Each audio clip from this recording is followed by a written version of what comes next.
Halo, perkenalkan nama saya Rahel Sehaan. Saya dari kelas 12 MIPA. Di sini saya akan menjelaskan mengenai bab listrik statis. Fenomena listrik statis 2600 tahun yang lalu, Thales of Miletus telah memperhatikan fenomena sebuah benda fosil mirip kaca atau resin yang digosokkan dapat menarik benda-benda tertentu secara ajaib, misalnya pakaian yang terbuat dari bulu binatang. Pada tahun 1600-an, William Gilbert menamai gejala batu ambar ini, dan gejala apapun yang serupa sebagai elektrik. Dalam bahasa Yunani, batu ambar disebut elektron, atau dalam bahasa Indonesia disebut listrik atau bukan elektron. Pada tahun 1700-an, seorang ilmuwan bernama Dufay menunjukkan bahwa ada dua jenis gejala kelistrikan statik, resineus atau minus dan vitreous atau plus. Penyebab gejala listrik statis. Setiap benda terdiri dari muatan-muatan listrik, elektron, proton, dan lain-lain. Benda yang tidak memiliki muatan adalah benda dengan jumlah muatan negatif dan positif yang seimbang, sehingga total muatan netral atau nol. Muatan listrik dari benda dapat berpindah jika berinteraksi dengan benda lain, misalnya dengan cara digosokkan. Contoh, kaca digosok kain sutra. Contoh, jika batang gelas digosok oleh kain sutra, elektron dari gelas berpindah ke kain sehingga batang gelas bermuatan positif dan menarik balon konduktor yang bermuatan negatif atau demo. Balon kemudian diberi muatan positif dengan menyentuhkan batang gelas, sehingga keduanya sekarang bermuatan positif dan akan saling menolak atau demo. Jika batang gelas digosok oleh bulu hewan, muatan positif dari batang gelas berpindah ke bulu hewan, sehingga batang gelas sekarang bermuatan negatif dan akan menarik balon konduktor yang telah bermuatan positif atau demo. Gaya elektrostatik. Berapa besar gaya elektrostatik?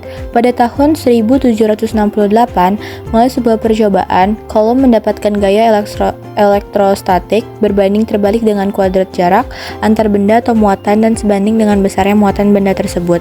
Nah, ini ada gambar, yaitu versi modernnya. Karena itu, gaya elektrostatik sering disebut gaya Coulomb. Nah, ini adalah hasil dari percobaan Coulomb. Nah, ada K, F, QA, QB, RAB. Nih, di sini ada dua muatan sejenis. A itu diituin positif dan B itu positif juga. Nah, jadi sini tuh ada RA-nya sama B. Ingat bahwa gaya elektrostatik seperti juga gaya lain merupakan besaran vektor. Nah, ini adalah muatan yang berlawanan jenis ya. Nah, si A-nya itu minus dan si B-nya itu positif.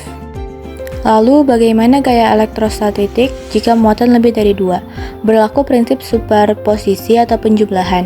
Total gaya yang dialami Q1 adalah jumlah dari masing-masing gaya. Nah, ini ada.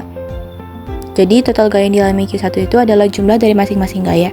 Jadi, kalau misalnya Q1-nya berapa ya, berarti itu hasil dari semua gaya-gayanya. Lalu, kita masuk ke dalam medan elektrostatik. Mengapa perlu didefinisikan medan elektrostatik? Karena medan listrik lebih mudah diukur. Dengan konsep medan, kita memandang sebuah muatan listrik Q sebagai sumber yang memancarkan pengaruh listrik ke segala arah.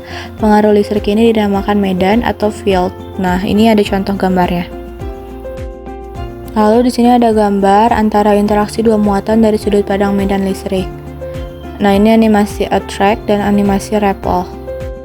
Besarnya medan listrik atau elektrostatik ini bergantung pada jaraknya dari muatan sumber dan juga besarnya muatan sumber mengikuti suatu titik. Nah, ini ada suatu titik dan ininya Q.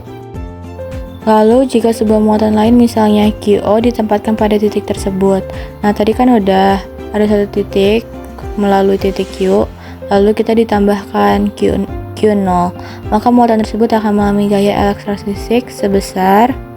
Seperti juga gaya elektrostatik, medan elektrostatik atau medan listrik juga merupakan besaran vektor dan berlaku juga prinsip superposisi kayak yang sebelumnya. Nih ada Q1 dan Q2. Oke, sekian penjelasan saya mengenai listrik statis. Sekian dan terima kasih.